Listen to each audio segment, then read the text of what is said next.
अरहम जैन विश्व भारती लाडणु साधना विभाग तुलसी अध्यात्म नीडम द्वारा आयोजित 19वां प्रेक्षा ध्यान शिविर सानिध्य युग प्रधान आचार्य श्री तुलसी प्रवचनकार युवाचार्य श्री महाप्रज्ञ स्थान राजस्थान पुलिस अकादमी कौटिल्य सदन जयपुर।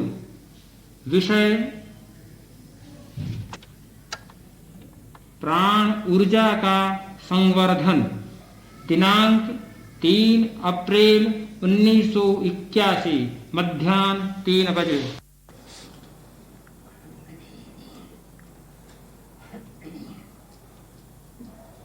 ज्योति पुंज गुरुदेव, ज्योति की साधना करने वाले साधक का। कल एक भाई ने पूछा, जैसे सूक्ष्म शरीर के स्तर पर काम करने वाली चेतना का रूप हमने जाना, वैसे ही सूक्ष्मतर शरीर पर काम करने वाली चेतना के बारे में कुछ जानना चाहते हैं। बहुत छोटा सा प्रश्न, किंतु बहुत बड़ा प्रश्न है। इतने विराट चेतना के विषय में जानना बहुत बड़ी एक घटना है।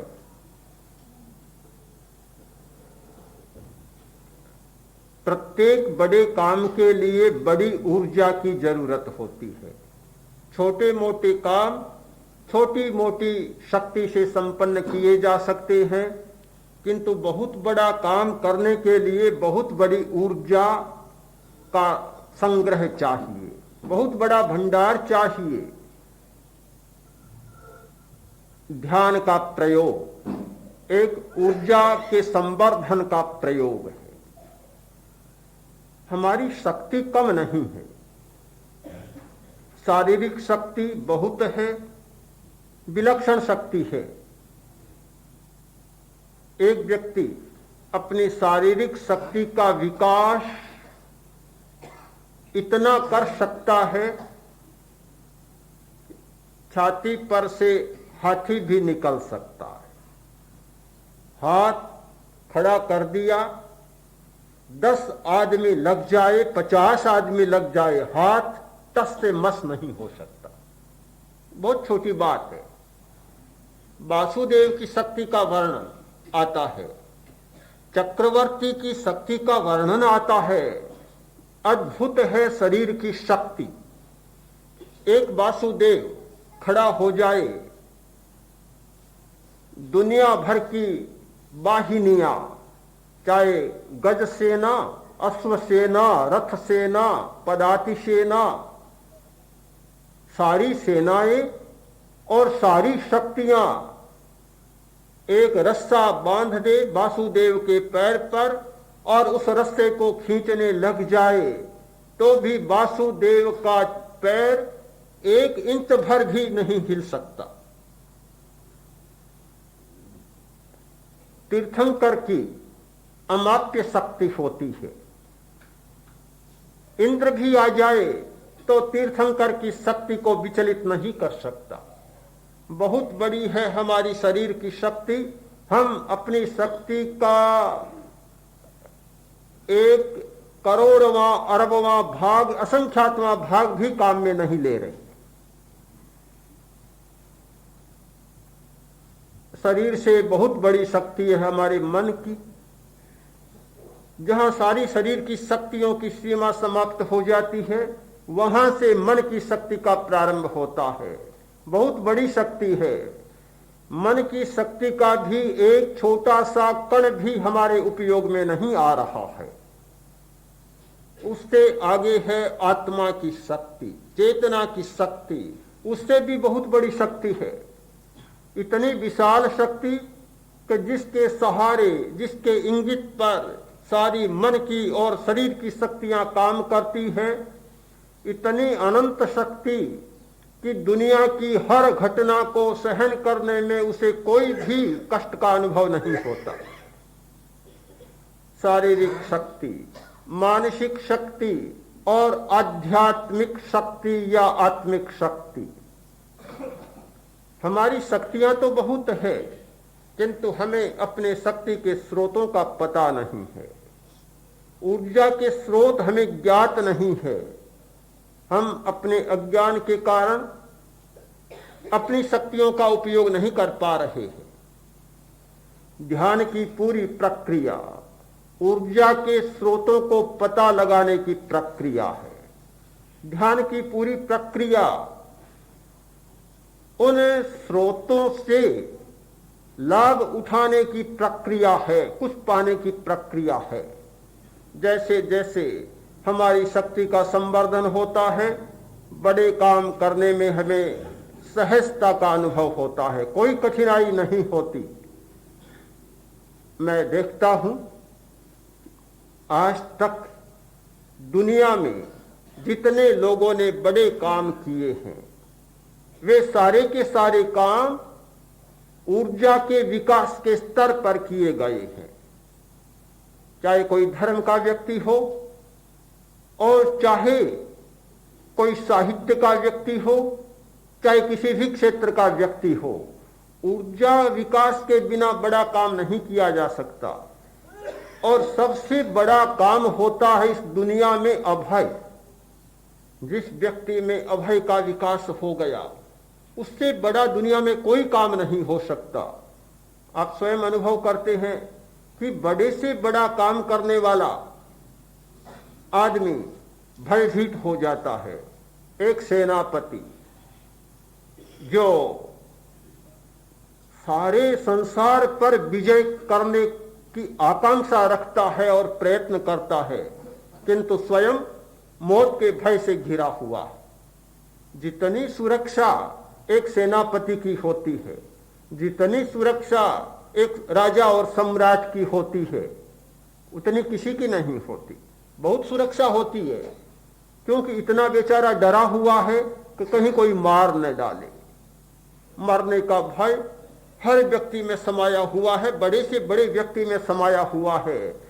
दुनिया में सबसे बड़ा व्यक्ति वह होता है, सबसे शक्तिशाली व्यक्ति वह होता है जो रोग से नहीं डरता, मौत से नहीं डरता और बुढ़ापे से नहीं डरता। ये तीन भय ऐसे हैं, बुढ़ापे का भय, रोग का भय और मौत का भय। आते हैं तब तो सताते हैं, पर नहीं आते हैं तो कल्पना के माध्यम से निरंतर सताते ही रहते हैं, बहुत सताते हैं। जो व्यक्ति इन भयों पर विजय पा लेता है, कितना बड़ा शक्तिशाली होता है। सुकरात को जहर पिलाया जा रहा था। एक भाई आया, मित्र आया, आकर बोला मुझे बड़ा दुख है, रोने लग गया, आंसू टपकाने लगा। सुकरात ने कहा तुम क्यों रो रहे हो भाई? मैं तो बिल्कुल शांत बैठा हूं, मुझे कोई डर नहीं, तुम क्यों रोते हो? कि मुझे बड़ा कष्ट होता है कि आप निर्दोष मारे जा रहे, मुझे बड़ा कष्ट हो रहा है। सुकरात ने कहा तुम ये चाहते हो कि मैं दोषी होकर मारा जाऊं? क्या चाहते हो? कोई भय नहीं है मौत का, बिल्कुल भय ही नहीं। ऐसी मित्रता मौत के साथ में स्थापित कर ली कि जैसे बस इस घर को छोड़कर दूसरे घर, बढ़िया घर में जाना है, कोई चिंता की बात नहीं है। ये शक्ति उसी व्यक्ति में विकसित हो सकती है जिसने अपनी आंतरिक शक्ति के स्रोत को प्रकट कर लिया।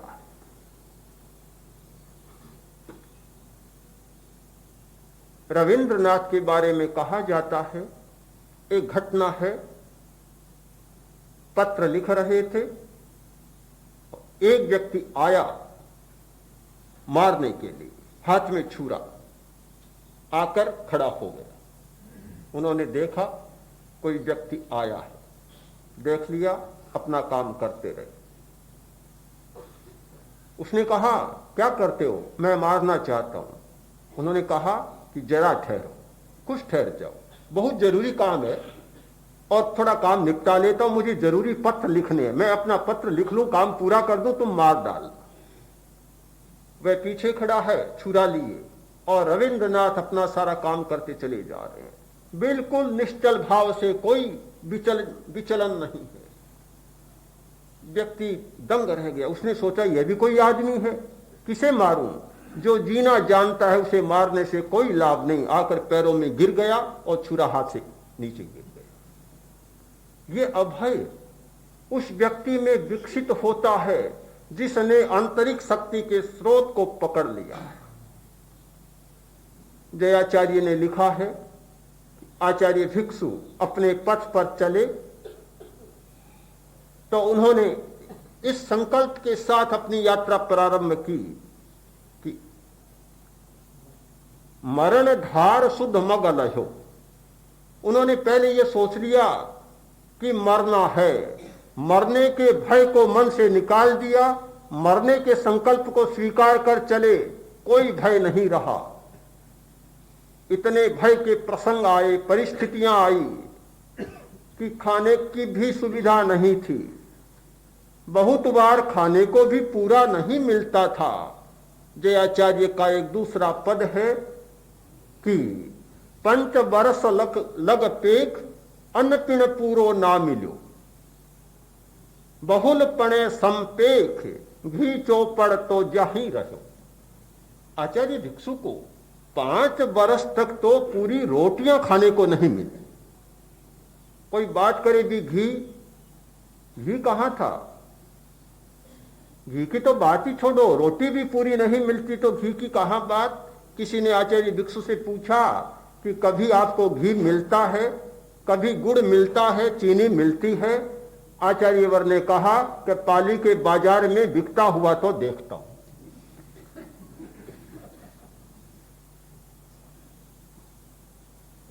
क्या खाने की बात, कष्ट की बात, रोटी न मिलने की बात मन से निकल जाती है? क्या कोई भय नहीं होता? इतना भय होता है, आज जाता हूं, कल वहां रोटी मिलेगी या न मिलेगी। कोई भी यात्रा पर निकलता है आदमी इतना समझदार होता है कि पहले पूरी बात सोच लेता है, सोचता है कि स्टेशन पर कुछ मिलने वाला नहीं है तो टिफिन हाथ में रखता है, बराबर व्यवस्था करके जाता है। बिना व्यवस्था के तो नासमझ आदमी जा सकता है। बेसमझ आदमी वह होता है कि या तो जिसमें समझ नहीं होती और या जिसकी शक्ति इतनी बढ़ जाती है उसे समझ की बहुत जरूरत नहीं होती। दो ही आदमी ऐसा कर सकते हैं। आंतरिक शक्ति का स्रोत जब जाग जाता है तब चेतना की स्थिति बिल्कुल बदल जाती है। ऊर्जा का संवर्धन कैसे हो और सूक्ष्मतर शरीर के साथ हम संपर्क कैसे स्थापित कर सकें, आज हमने एक प्रयोग किया शरीर प्रेक्षा का, और एक नया प्रयोग किया आज तक जो नहीं किया था। शरीर प्रेक्षा का एक नया प्रयोग। सबसे पहले हमने मध्यवर्ती शरीर की प्रेक्षा की, उसे देखने का अभ्यास किया। फिर पीछे से आगे और आगे से पीछे शरीर को देखने का अभ्यास किया। फिर दाएं से बाएं और बाएं से दाएं शरीर को देखने का अभ्यास किया। फिर पूरे शरीर को एक साथ देखने का अभ्यास किया। यह नया प्रयोग है और शक्ति संवर्धन का बहुत बड़ा प्रयोग मानता है। बहुत लोग कहते हैं कि जैन साधना पद्धति में न चैतन्य केंद्रों का कहीं वर्णन है, न लेस्याध्यान का कहीं वर्णन है। यह सारा इधर उधर से ले लिया गया है। मुझे बड़ा आश्चर्य होता है कि ये क्यों, ऐसा क्यों कहा जाता है। पर इसे मैं कोई कटु भाव में नहीं लेता हूं, और इसलिए नहीं लेता हूं कि जो लोग कहते हैं वे तो नहीं जानते। पर आश्चर्य इस बात का है कि हमारे जैन विद्वान भी नहीं जानते। शरीर प्रेक्षा, चैतन्य केंद्र प्रेक्षा के बारे में जैन साधना पद्धति में जो है, मैं अतिशयोक्ति नहीं करूंगा, पर यह सच्चाई के साथ कह सकता हूं कि एक भी जैन विद्वान आज इस बात को नहीं जान रहा है। विद्वानों की बात छोड़ देता हूं, एक भी जैन मुनि और आचार्य भी शायद इस बात को नहीं जान रहा, भगवान भी नहीं जानते, नहीं जान रहा है। क्यों कि जो बात छूट जाती है जब हाथ से, जब चाबियां खो जाती है, बड़ी समस्या पैदा होती है कि सारी बात विस्मृत हो जाती है। व्यक्ति के घर में विशाल धन था, कोई कमी नहीं, और घर का मालिक भीख मांग रहा था। घर तो बहुत बड़ा लंबा चौड़ा, पर क्या करे, धन सारा समाप्त हो गया, व्यापार धंधा चलता नहीं, खाने को कुछ रहा नहीं। ऐसी विवशता आ गई, बाध्यता आ गई, लाचार होकर और रोटी के लिए भी हाथ पसारना दूसरों के सामने पड़ रहा था। एक ज्योतिषी ने देखा, आदमी तो अच्छा लग रहा है, ऐसा लग रहा है कि कुछ है, पर भीख क्यों मांग रहा है, हाथ क्यों पसार रहा है दूसरों के सामने। उसने कहा, अरे भाई क्यों मांग रहे हो, कि क्या करूं, मांगना तो नहीं चाहता, बहुत बड़े घराने का हूं, पर ऐसी व्यवस्था आ गई कि इसके सिवाय कोई चारा नहीं है। बात समझ में नहीं आई, चलो कहां है तुम्हारा घर, घर पर ले गया, देखा। और पुराने ज्योतिषियों में एक बात होती थी कि वे भूगर्भ के भी विशेषज्ञ होते थे। आज भी नेपाल में कुछ ऐसे लोग हैं जो भूगर्भ के बारे में बहुत विशद जानकारी रखते हैं। उसने सब कुछ देखा, इधर उधर किया और कहा कि एक हथौड़ा लाओ, एक कमरे के भीतर, ओरे के भीतर ले गया, खोदो, खुदवाई कराई, एक शिला निकली, दूसरी निकली, तीसरी निकली, खोदता गया, खोदता गया, खोदते खोदते एक सीमा ये आई, इतना विशाल रत्नों का भंडार भरा पड़ा था कि वह एक तो क्या, चाहे तो समूचे देश को भी धनी बना दे। बड़ा आश्चर्य होगा आपको, इतना विशाल खजाना और आदमी भीख मांग रहा। ठीक मैं इस स्थिति से तुलना करना चाहता हूं कि जैनों की भी यह स्थिति बन गई। उनके पास उनका पूरा साहित्य, महावीर की पूरी वाणी वह ध्यान की वाणी है। महावीर ने स्वयं ध्यान के प्रयोग किए 12 वर्ष से अधिक समय तक, जब तक वे केवली नहीं बने उनका सारा समय ध्यान के प्रयोगों में बीता। उन्होंने बहुत प्रयोग किए, केवली हो जाने के बाद उन्होंने जो कहा वह सारा ध्यान के बारे में कहा। उनकी सारी उपदेश वाणी वह ध्यान की वाणी है, ध्यान के द्वारा प्रकट होने वाले रहस्यों को उजागर करने वाली वाणी है। किंतु समय की अवधि होती है, समय का परिपाक होता है। ऐसी स्थिति आई कि जैन आचार्य और बड़े बड़े मुनि भी सांप्रदायिक बातों में ज्यादा उलझ गए, कर्मकांडों में ज्यादा उलझ गए, ऊपर की खींचातान और पक्षपात में ज्यादा उलझ गए, और जो ध्यान के महान रहस्य थे उनके हाथ से निकल गए, छूट गए बिल्कुल। और फिर मंत्र की शक्ति में उलझ गए, शक्ति प्रदर्शन में और चमत्कार में उलझ गए। चमत्कार की बात बड़ी लुभावनी लगती है, किंतु मुझे लगता है कि जो संग, जो साधक चमत्कार की दिशा में पैर रख देता है वह अपनी नियति को अंधकार के साथ जोड़ देता है। एक बार तो बड़ा आकर्षण लगता है, किंतु वह इतना आसक्ति में, मूर्छा में फंस जाता है कि उसकी सच्चाइयां सारी लुप्त हो जाती है।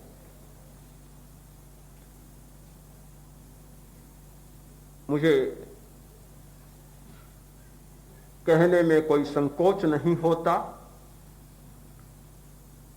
एक बड़े विद्वान ने, जैन विद्वान जो अंतर्राष्ट्रीय ख्याति के विद्वान हैं, आकर कहा कि आपने ये सारे चैतन्य केंद्रों की चर्चा दूसरे ग्रंथों से उधार ले ली।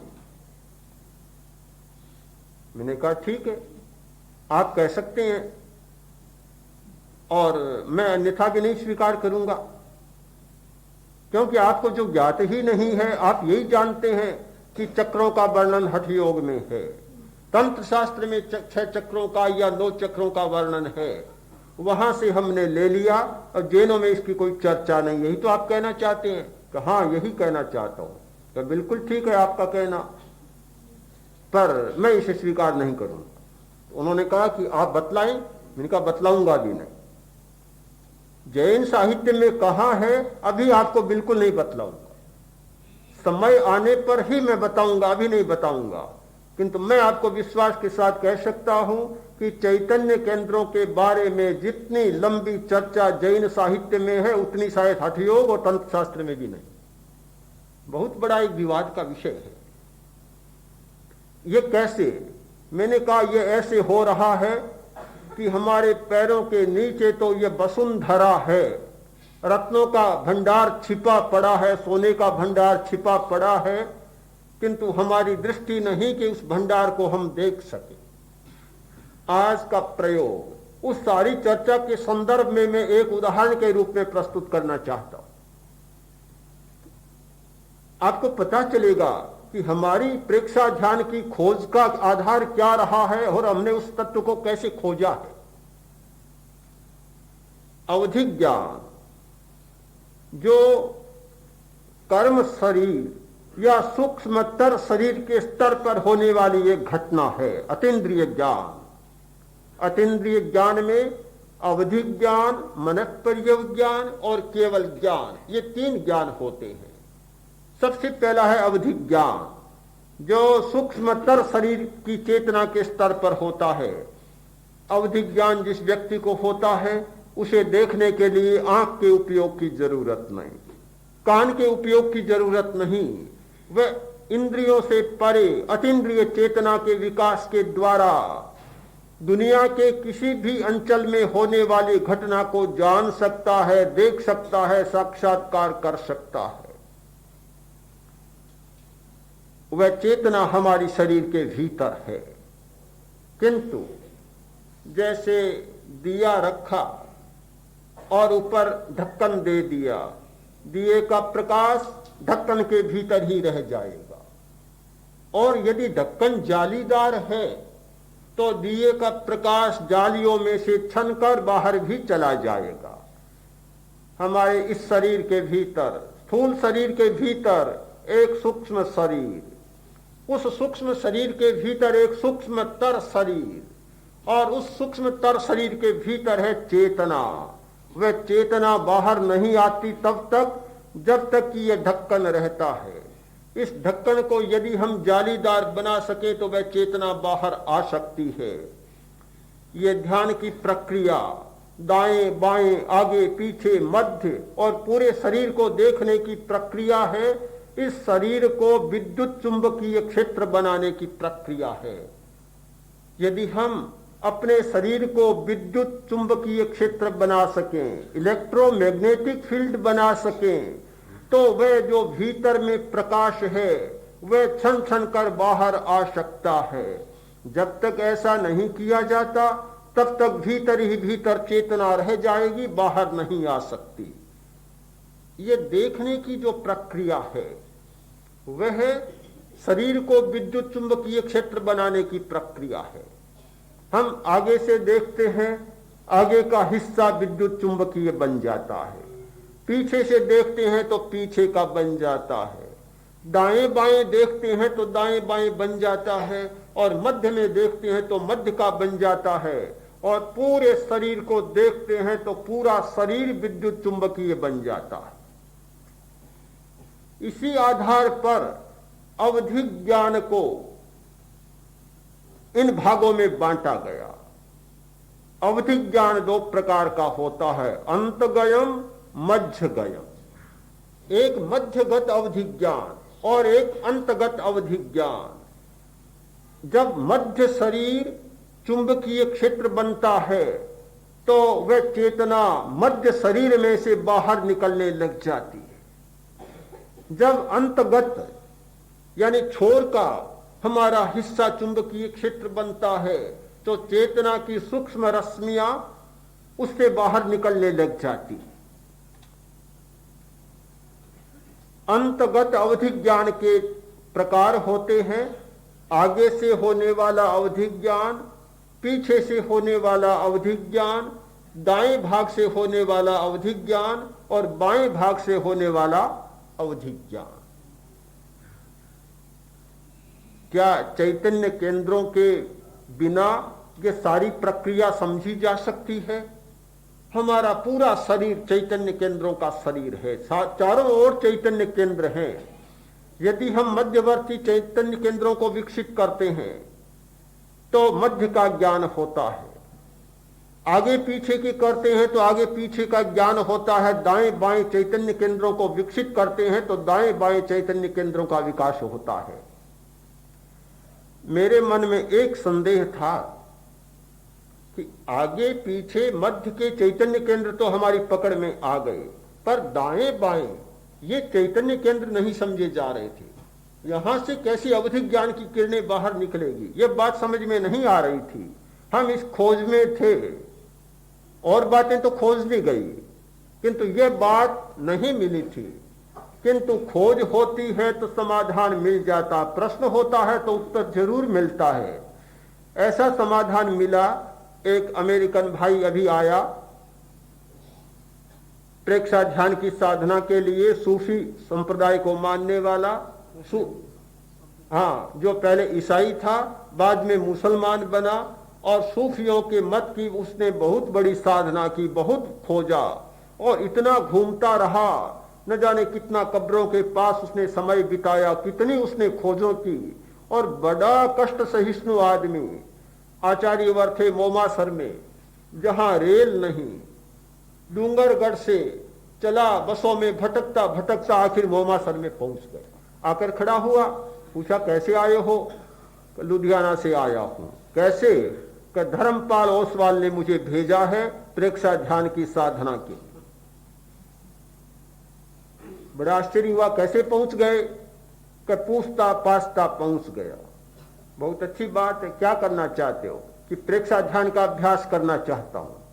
अभ्यास शुरू किया, कायोत्सर्ग का अभ्यास शुरू किया, 1 दिन 2 दिन किया और कहा कि बड़ा इंटरेस्टिंग है ये तो, मुझे बहुत अच्छा लगता है। फिर लंबे रहने की स्थिति बनी, चर्चाएं होती गई, होते होते सूफी संप्रदाय के बारे में हमारी चर्चा चली। उसने बताया कि 12वीं शताब्दी में एक सबसे बड़ा सूफी संत हुआ है, उसने 2 चक्रों का वर्णन किया है, एक दाईं ओर काक के नीचे और एक बाईं ओर काक के नीचे, जिसका किसी भी भारतीय साहित्य में मुझे देखने को नहीं मिला।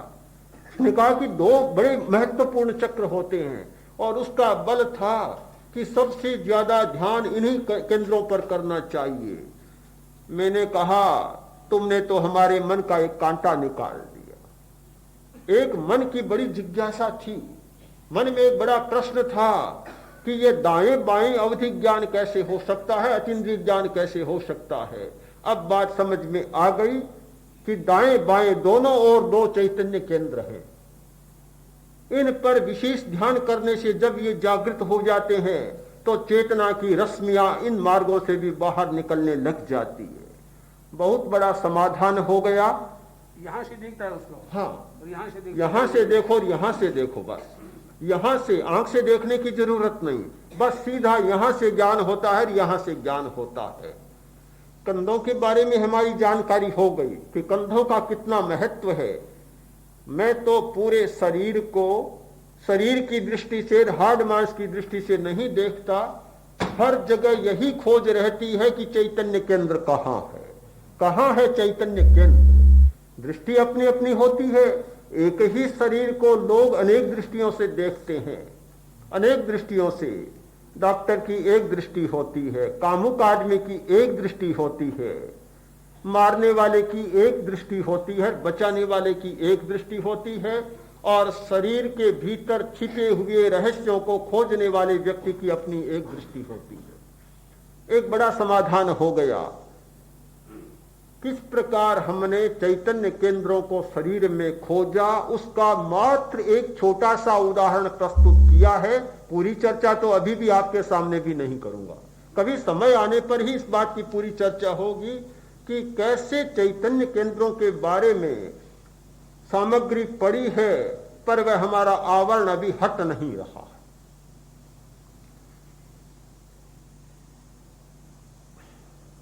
ऊर्जा संवर्धन के लिए इन चैतन्य केंद्रों, शक्ति स्रोतों या जो साइकिक सेंटर्स है मनोविज्ञान की भाषा में, उनकी खोज बहुत जरूरी है। और ये खोज जैसे जैसे आगे बढ़ती है, सूक्ष्मतर शरीर या कारण शरीर की शक्तियों के बारे में हमारी जानकारी बढ़ती जाती है। हम पहले स्थूल शरीर से ही चले। हमारे स्थूल शरीर में शक्ति के 3 बड़े केंद्र हैं।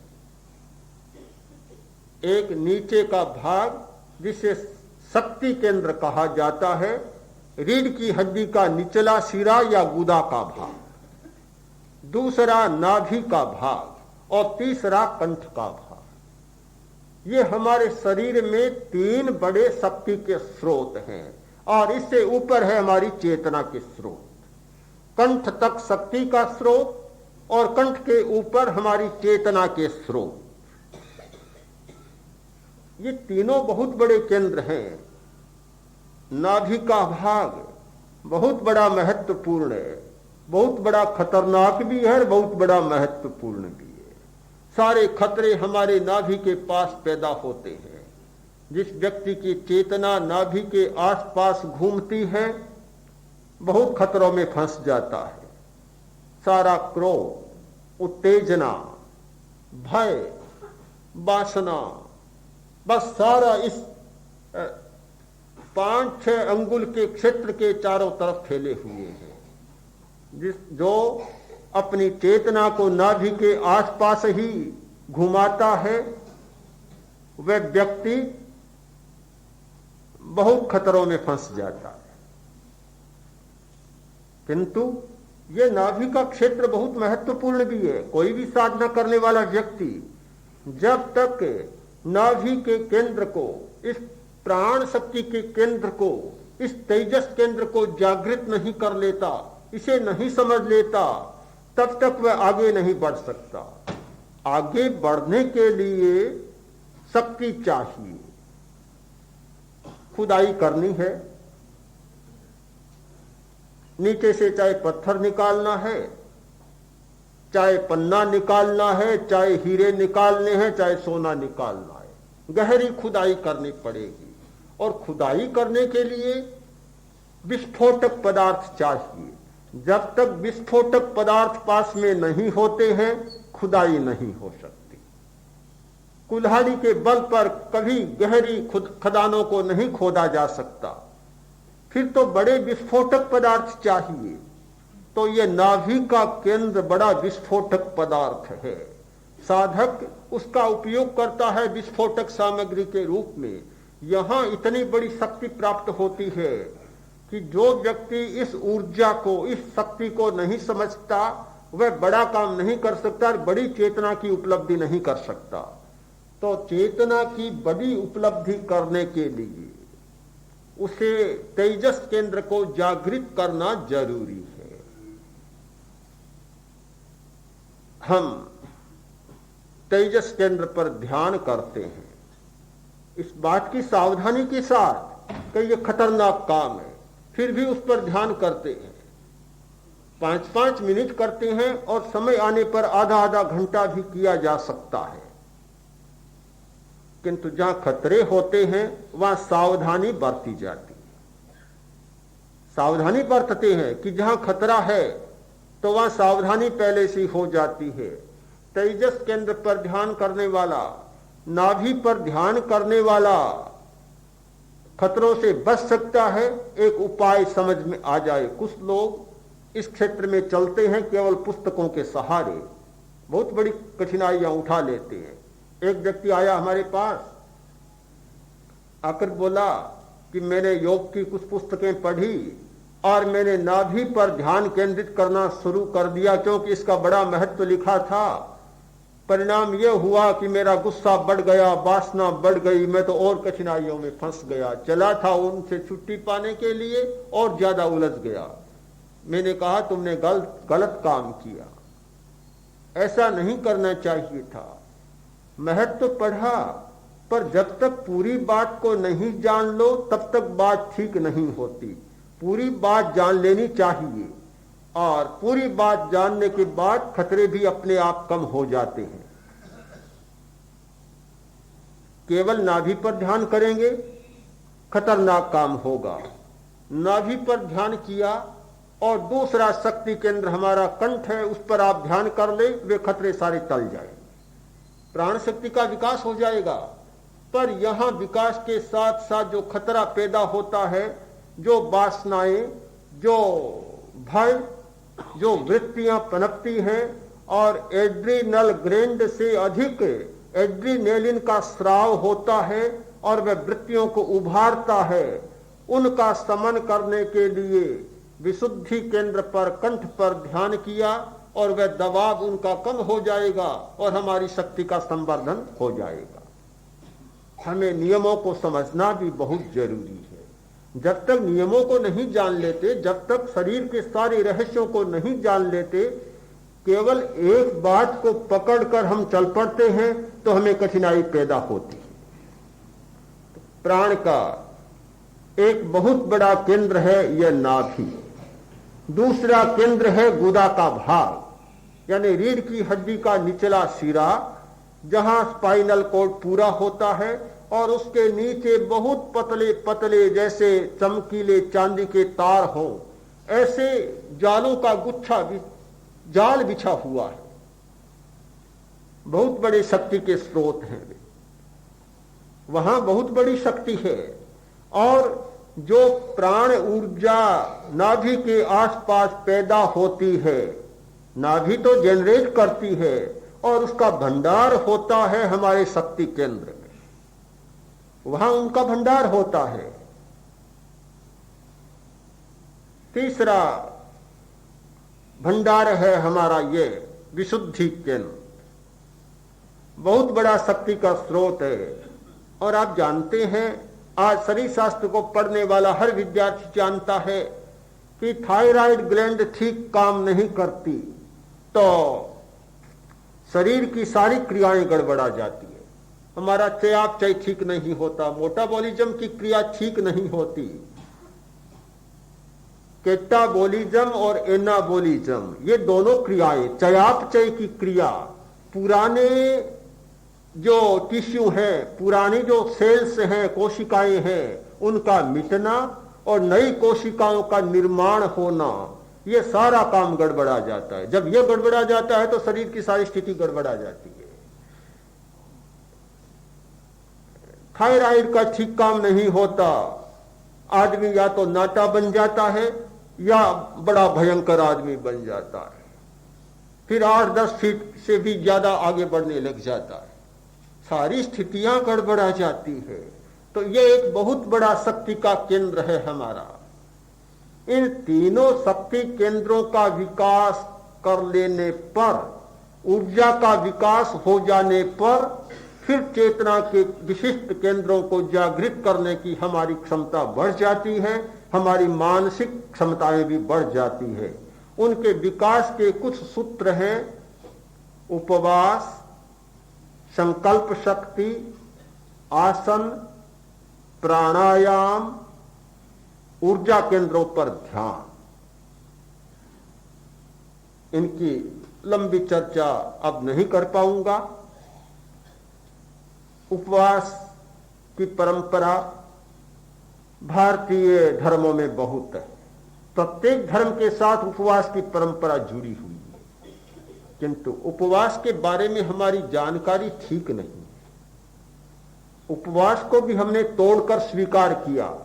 लंबी लंबी तपस्याएं होती है, 10 दिन के उपवास, 20 दिन के उपवास, 30 दिन, 40 दिन, 50-50 दिन के उपवास होते हैं, बहुत उपवास होते हैं। उपवास के द्वारा प्राण शक्ति बहुत बढ़ती है, किंतु प्राण शक्ति बढ़ती है, उसका परिणाम यह होता है, और यह एक आम कहावत बन गई कि तपस्या तो बहुत करता है पर गुस्सा भी बहुत आता है। आएगा ही, प्राण शक्ति बढ़ेगी तो गुस्सा क्यों नहीं आएगा? प्राण शक्ति तो सब कामों को बढ़ाती है। प्राण शक्ति अगर अच्छी बात को बढ़ाती है तो गुस्से को भी बढ़ाएगी, वासना को भी बढ़ाएगी। उपवास वासना को भी उभार सकता है, उपवास गुस्से को भी उभार सकता है, उपवास तपस्वी को दुर्वासा भी बना सकता है। प्राण शक्ति का काम है, क्यों नहीं करेगी वह। किंतु उपवास के साथ एक दूसरी बात थी कि जो प्राण शक्ति बढ़े उसका खर्च कैसे करें। बहुत बढ़ी हुई प्राण शक्ति भी बड़ी खतरनाक होती है। आग को जला देना एक बात है, आग के लिए चूल्हा बनाना दूसरी बात है। जिस व्यक्ति ने आग को जलाने की बात सोची, उसने चूल्हा बना लेने की बात भी सोच ली कि अगर चूल्हा नहीं बनाया गया तो पता नहीं आग कैसे फैल जाए। इसलिए रसोई बनाने वाले को सबसे पहले सुरक्षा करनी पड़ी कि आग जलाई तो पहले ही चूल्हा बना लिया, आग को बांध दिया। तो प्राण शक्ति को भी बांधने की जरूरत है, एक चूल्हा जलाने की जरूरत है, चूल्हा बनाने की। कि प्राण शक्ति को बढ़ाते मत चले जाओ, बड़ा खतरनाक होगा। पहले चूल्हा बनाना सीख लो, उसे बांधना सीख लो। वह था ध्यान का प्रयोग। यानी कोरा उपवास नहीं चल सकता, उपवास और ध्यान दोनों साथ साथ चलेंगे। ये ध्यान एक चूल्हा है, जो प्राण शक्ति बढ़ती है तो उसको नियंत्रित कर देती है, उसको खपाती है, उसको काम में लगा देती है। किस काम में कैसे लगाना, शक्ति का सम्यक नियोजन, शक्ति का विकास और शक्ति का सम्यक नियोजन, ये दोनों बातें साथ साथ चले तब हमारी चेतना का विकास संभव हो सकता है। तो एक बात छूट गई, कोरा उपवास तो बच गया और ध्यान वाली बात छूट गई। तो कोरा क्रोध को उभारने वाला, वासना को उभारने वाला और वृत्तियों को उभारने वाला तंत्र तो बच गया, और उनको समन करने वाला और उनका समन कर अगली शक्तियों को विकसित करने वाला तंत्र हमारे हाथ से निकल गया। संकल्प का भी यही सूत्र है। संकल्प के द्वारा भी बड़े बड़े काम किए जा सकते हैं, किंतु संकल्प के साथ भी ये बात जुड़ी हुई है कि संकल्प के साथ किसी को ऊपर उठाया जा सकता है, भला किया जा सकता है, तो संकल्प शक्ति के द्वारा दूसरे को मारा भी जा सकता है। प्रसिद्ध कहानी है भारतीय साहित्य में, आपने सुनी होगी कि वह तपस्वी आया और भिक्षा मांगी। स्त्री बड़ी पतिव्रता थी, पति की सेवा में रत थी, काम में लगी थी, उसने ध्यान नहीं दिया। तपस्वी क्रुद्ध हो गया, बोला कि मुझे नहीं जानता, मेरी अवज्ञा कर रही है, तुम जानते नहीं हो। गुस्से में आया और एक आंख से ज्योति निकाली, पेड़ पर सामने चिड़िया बैठी थी, भस्म हो गई, नीचे आकर गिर गई, जला दिया उसको। संकल्प का बल था, शक्ति का बल था, जला दिया। बताना चाहता था तुम भी इसी प्रकार भस्म हो जाओ। संकल्प के द्वारा दूसरे का भला भी किया जा सकता है और संकल्प के द्वारा विध्वंस भी किया जा सकता है। आसन और प्राणायाम की भी यही बात है। आसन और प्राणायाम के द्वारा बहुत लाभ भी उठाया जा सकता है, बहुत हानि भी उठाई जा सकती है। कल ही एक बहन आई थी, बड़ी जिज्ञासु थी ध्यान करने के लिए। उसने कहा कि मैंने एक किसी योगा में भाग लिया, योगा के शिविर चलते हैं, योग भी योगा बन गया ना आजकल, और ध्यान पूरा ध्यान तो हट गया योग से, और योगा का मतलब ही कोरा आसन रह गया। अलग अलग स्थितियां होती है कि योगा के शिविर में भाग लिया और शीर्षासन किया, न जाने क्या कोई डिफेक्ट हो गया, क्या कोई स्थिति बनी, इतनी उलझ गई, 50,000 रुपये खर्च किए तब जाकर कहीं अब कुछ ठीक हो पाई। आसन बहुत खतरनाक भी होता है और आसन बहुत बड़ा भला करने वाला भी होता है।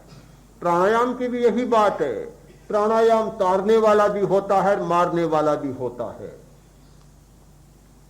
ये सारे साधन है ऊर्जा के संवर्धन के, और एक बड़ा साधन है सूर्य का आतापना।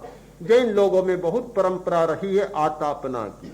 सूर्य की आतापना प्राण शक्ति को बढ़ाने का बहुत बड़ा एक स्रोत है। और छठा स्रोत है ऊर्जा केंद्रों पर ध्यान। ये 6 बड़े स्रोत, बड़े साधन हैं जिनके द्वारा प्राण शक्ति का विकास किया जा सकता है। और कारण शरीर या सूक्ष्मतर शरीर के स्तर पर पहुंचा जा सकता है। इनका हम सम्यक प्रयोग करें। इन साधनों का प्रेक्षा ध्यान का एक सूत्र है, क्रमिक विकास और सम्यक नियोजन। केवल आसन नहीं, केवल प्राणायाम नहीं, केवल प्राणायाम को मैं खतरनाक भी मानता हूं। हम दीर्घ श्वास का प्रयोग करते हैं, दीर्घ श्वास प्रेक्षा, समवृत्ति श्वास का प्रयोग करते हैं, समवृत्ति श्वास प्रेक्षा। वह प्राणायाम भी है, ध्यान भी है। हम केवल प्राणायाम का प्रयोग नहीं करते, किंतु प्राणायाम के साथ ध्यान का प्रयोग करते हैं। ध्यान साथ में होता है तो हर तपस्या बहुत कल्याणकारी बन जाती है, फिर चाहे आसन हो, प्राणायाम हो, चाहे कुछ और हो। मैं तो यह भी चाहता हूं कि प्रेक्षा ध्यान का अभ्यास करने वाले लोग आसन करें तो आसन के साथ भी ध्यान को जोड़ें, साथ साथ में ध्यान करें, कोरा आसन नहीं। चाहे सर्वांगासन करें, चाहे मत्स्यासन करें, उसके साथ में बराबर ध्यान की बात को चालू रखें, तो ये सारे बहुत कल्याणकारी होंगे। और ध्यान की सीमा से मुक्त होकर स्वतंत्र विहार करने वाले ये छोटे छोटे पंछी हैं, वैसे ही कठिनाई में पड़ सकते हैं जैसे पूरा उड़ नहीं पाता छोटा बच्चा पक्षी का अपने घोंसले से निकलकर कहीं बाहर पड़ जाता है और वह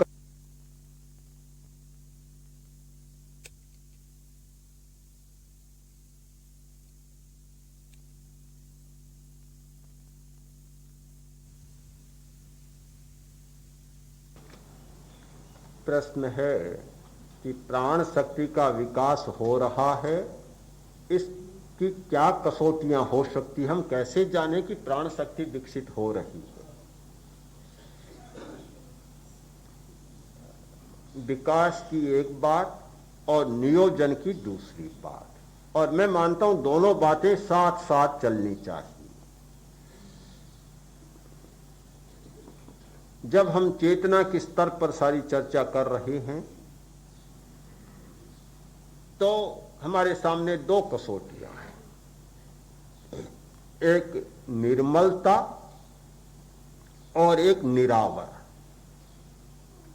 हमें पता चलेगा कि हमारी चेतना निर्मल हो रही, यानी चेतना पर जो वृत्तियों का मैल जमा है वह मैल कम हो रहा है, उसकी कमी का हमें भान होने लग जाएगा। दूसरी बात कि चेतना निरावरण हो रही, यानी कोई बात पढ़ी नहीं, पुस्तकों का सहारा नहीं लिया, सुनी नहीं, अपने भीतर से ही एक ज्ञान का स्रोत फूटने लगा है। तो ये चेतना की निर्मलता और निरावरणता, ये दो स्थितियां जब हमें आभास देने लगे तो हमें पता चलेगा कि हमारी शक्ति जाग रही है और शक्ति का ठीक नियोजन हो रहा है। प्रश्न है, आज कुंडलिनी के जागरण की बहुत चर्चा है, तो जैसे चैतन्य केंद्रों के जागरण की बात जैन साहित्य में है, क्या कुंडलिनी जागरण की बात भी मिलती है?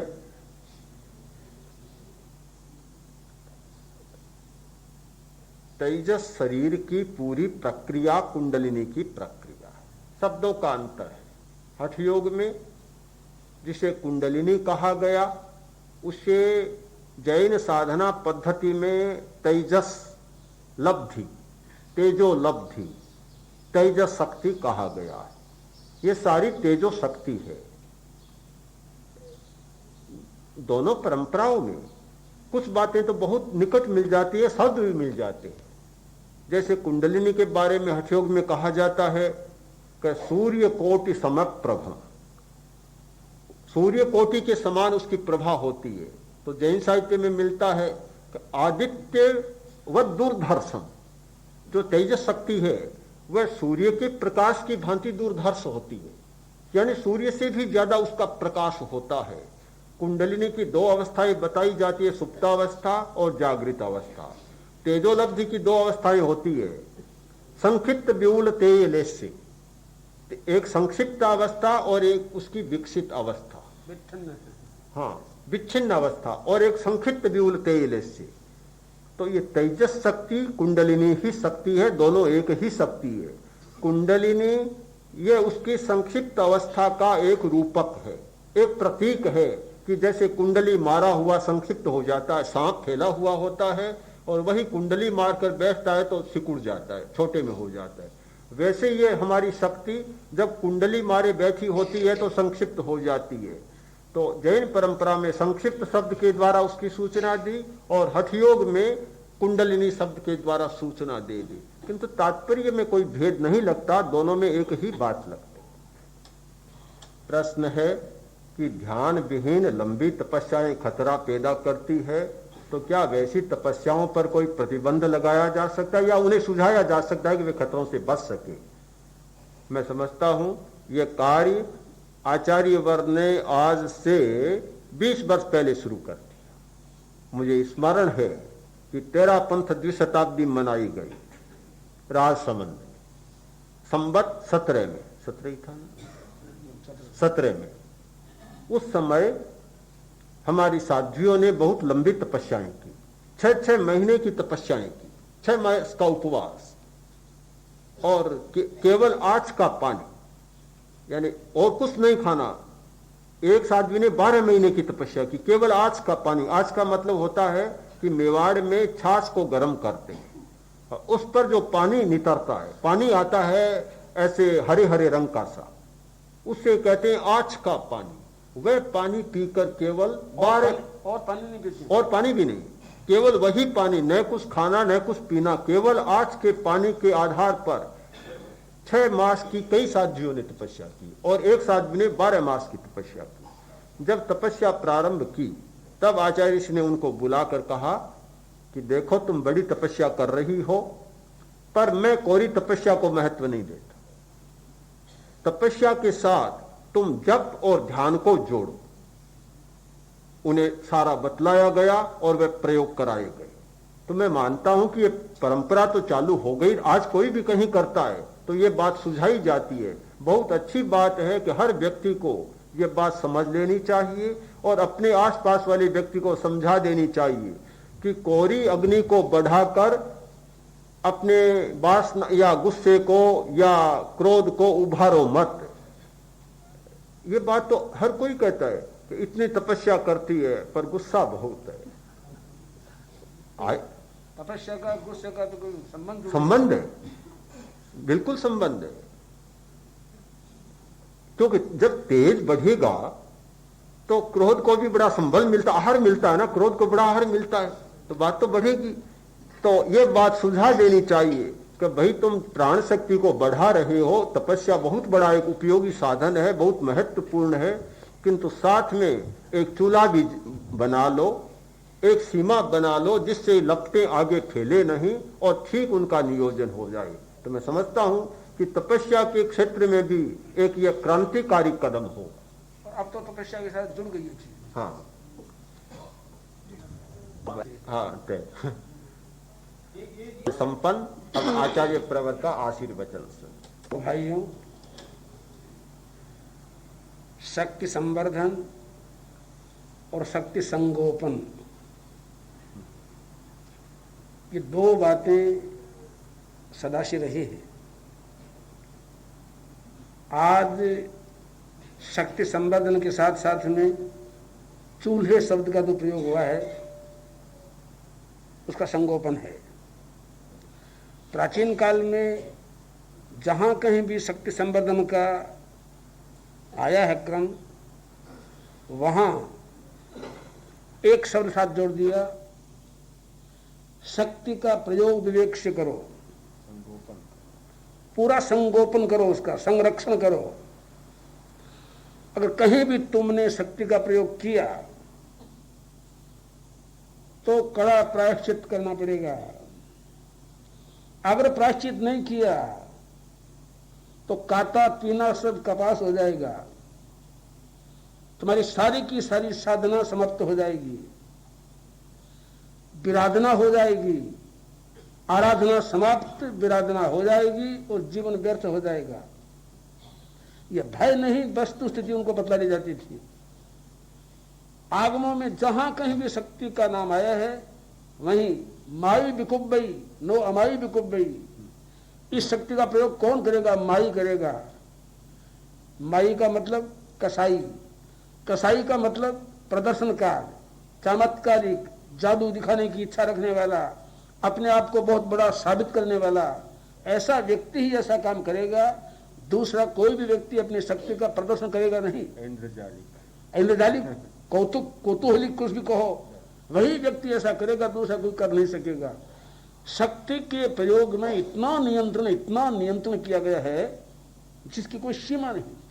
यही वजह है कि जब विरोधी ने शक्ति का प्रयोग किया और शक्ति का प्रदर्शन किया, उस शक्ति के प्रयोग में साधु खड़े खत्म हो गए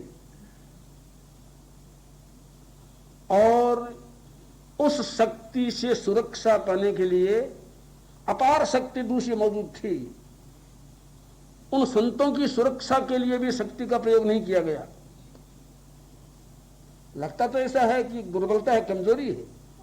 जहां विरोधी व्यक्ति अपने को समाप्त करने का प्रयत्न करे तो वहां शक्ति का प्रयोग करके उसको समाप्त कर देना चाहिए।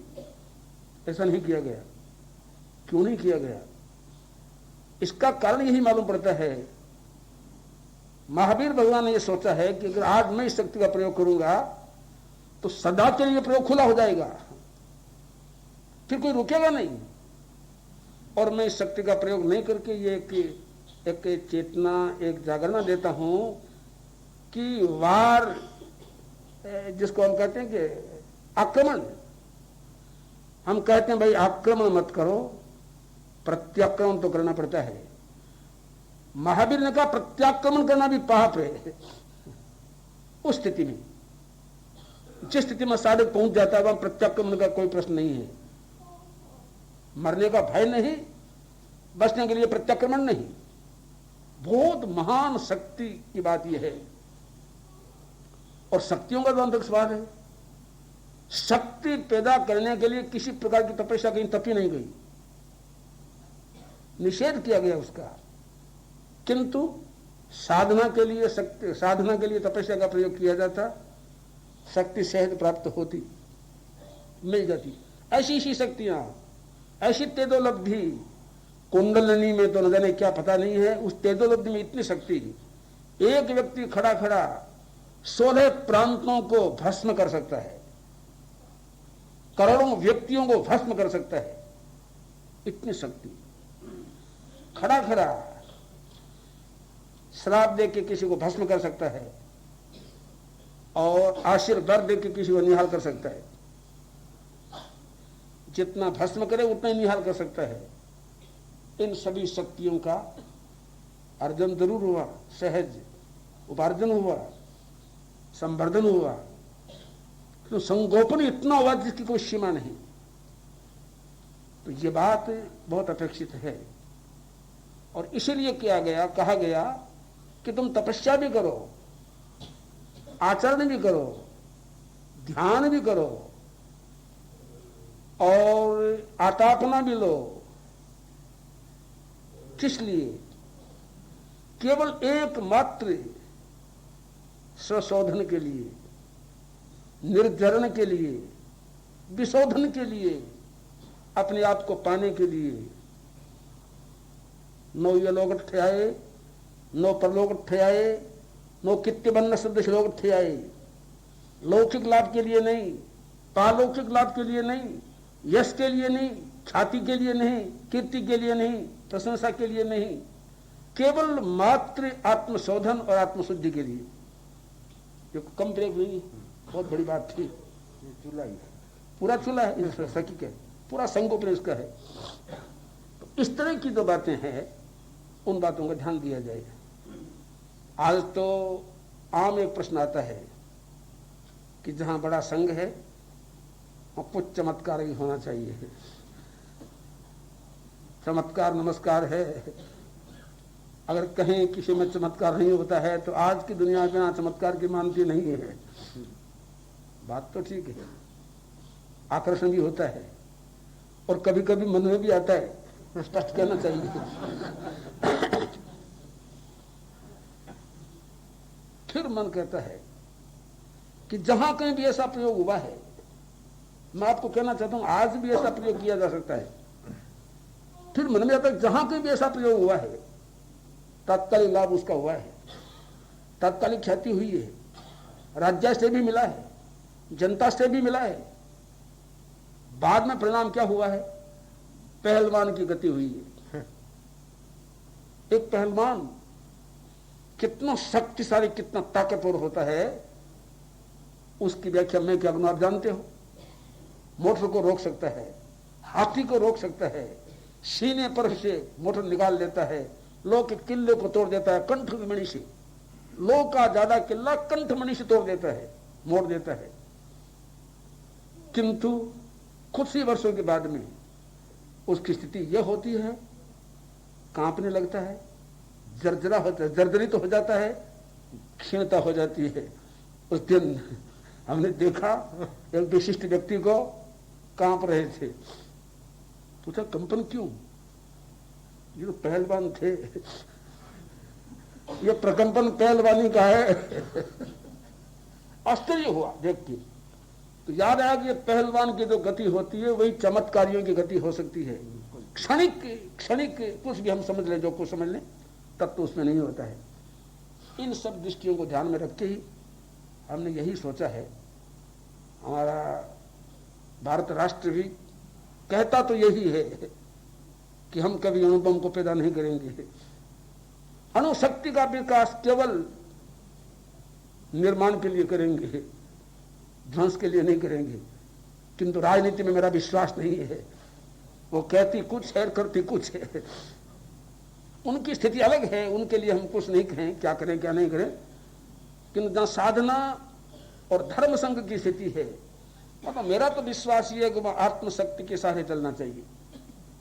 बहुत बड़ी भीड़ पास में हो जाएगी, कोई खास बात नहीं है। कम भीड़ में भी कोई कमी नहीं होगी। यहाँ एक चिंतन का विषय यह है।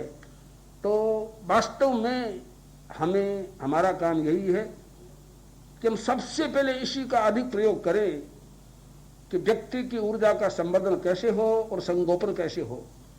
ऊर्जा का संवर्धन जो कितना बढ़ सके, कितने अधिक व्यक्तियों तक फैल सके, ये काम कम नहीं है, बहुत बड़ा है। और इस काम के लिए कुछ ऐसे व्यक्तियों का आना चाहिए कि जो वास्तव में ही इन चीजों में आनंद ले सके। 3 प्रकार के व्यक्ति होते हैं। एक वह व्यक्ति होता है जो झुंझलाहट के साथ में स्थिति में आता है। दूसरा व्यक्ति वह होता है जो निराश होकर आता है। तीसरा व्यक्ति वह होता है जो वास्तव में आनंद लेने आता है। हमारे इन शिविरों में भी 3 प्रकार के व्यक्ति आते हैं। किसी स्थान पर एक व्यक्ति गया और देखा चेजा हो रहा है। पूछा उसने कि क्या हो रहा है ये? एक व्यक्ति से पूछा कारीगर से, क्या हो रहा है? तो मैं देखता नहीं, पत्थर फोड़ रहा हूं, पत्थर फोड़ रहा हूं, पत्थर तोड़ रहा हूं। इतना दुर्भाग्य के साथ में क्या करें, पत्थर तोड़ना पड़ता है। दूसरे से पूछा गया, तुम क्या कर रहे हो भैया? भाई पेट पापी है, जीविका कर रहा हूं। पेट पापी है, जीविका का काम कर रहा हूं, साधन कर रहा हूं। पहला क्रुद्ध, दूसरा निराश। तीसरे से पूछा गया, आपको पता नहीं है भगवान का मंदिर बना रहा हूं मैं, भगवान का मंदिर बना रहा हूं। हंसता खिलता बोला, काम तो तीनों एक कर रहे हैं, तीनों पत्थर तोड़ रहे हैं, किंतु तीनों की स्थितियां 3 हो गई ने। एक गुस्से में बैठा है, दूसरा निराशा होकर बैठा है, निराश होकर बैठा है, और तीसरा आनंद में मग्न होकर बैठा है कि मैं अपनी साधना कर रहा हूं। अपने आप को तोलिए, आप घर कौन सी लड़के आए हैं? गुस्से में है नहीं कोई, ना तो मेरा विश्वास है। या निराश हो के आए हैं, क्या करें भाई, कुछ स्थिति नहीं है, जैसे तैसे देखते हैं। मुझे तो सबका पता है, जहां तक मैं समझता हूं। जो लोग आते हैं वो मुझसे गुजरते हैं, मेरे पास में होके आते हैं। तो जहां तक मेरा ख्याल है, मैं सबको जानता हूं, कौन कौन किस स्थिति में आया है। और तीसरे प्रकार के व्यक्ति जो आनंदमय हो, हम तो आनंद चाहते हैं, जीवन का विकास चाहते हैं, जीवन का एकदम उत्सर्ग हो तो भी हम आनंद चाहते हैं, आनंद में हंसते खिलते रहते हैं, वो तीसरे प्रकार की व्यक्ति है। तो निकलते हैं तीसरे प्रकार की। हाँ, ये ठीक है। आते कोई किसी रूप में हो, जाते समय एक हो जाता है कि आनंद से निकलते, ये बात बिल्कुल ठीक है। हमारे यहाँ शास्त्र में आया है कि शियाल वृत्ति और शेर वृत्ति, कोई भी साधु बनता है शियाल वृत्ति से, शियाल की तरह बिल्कुल सुस्त होके निराश होके आता है, किंतु अंत में शेर की तरह साधुत्व का निभाता है। एक व्यक्ति शेर की तरह आता है किंतु शियाल बन के निकलता है। तो ये ठीक कहा कि जो आते किसी रूप में हो, जाते समय हंसते खिलते लगभग आनंद में जाते हैं, तो बड़ा आनंद आया, बड़ा। अब भी मैंने कहीं से पूछा है, अब क्या बात है भाई, अब तो बड़ा मजा आया, बड़ा आनंद आ गया। अब तो वो स्थितियां सब समाप्त होने लगी। एक एक को पूछता हूँ लगभग, तो मुझे जवाब मिलता है। तो इसलिए मैं ये चाहता हूँ इन स्थितियों में से किसी स्थिति में आए, किंतु आपका परिणाम जो है वो शुद्ध सुंदर आनंदप्रद होना चाहिए। और इसी के लिए हमारी परीक्षा ध्यान साधना का शिविर जो है वो आशाप्रद है, आशा की किरण है, लाभप्रद है और विशेष लाभप्रद साबित होगा।